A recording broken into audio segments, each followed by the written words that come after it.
দুজনকেই অনেকটাই শুভেচ্ছা অভিনন্দন। কেন কি আজকে অনুষ্ঠানটি কার জন্য, কেন উনি এত সুন্দর করে আমাদেরকে সকলকে বুঝিয়েছেন, তার জন্য থেকে আমি হৃদয় থেকে ওনাকে ধন্যবাদ জানাই। কেন কি আমাদের ইতিহাস আমরা সবাই পড়ি, বই থাকে, তাও আমরা ভুলে যাই, আবার যেটাতে একটু মাটি পড়ে যায়, পাতাটা একটু কেউ এসে যদি পাল্টে দেয় তাহলে খুব ভালো লাগে কি আজকে আমি এই যে মাটিতে দাঁড়িয়ে আছি,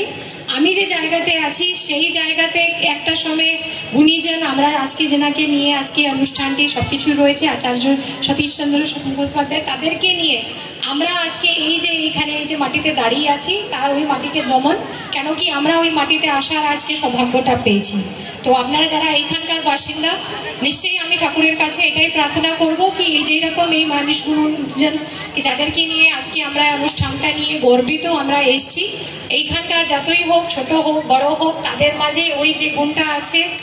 এই যাকে নিয়ে আমরা আজকে সবাই এইখানে এসেছি, সেই গুণটা সকলের জন্য, সকলের মাঝে ওই বিদ্যাটা, ওই এডুকেশনটা, ওই আলোটা সকলের মাঝে জাগৃত, এটাই প্রার্থনা। আর যারা মিডিয়া থেকে এসছেন, যারা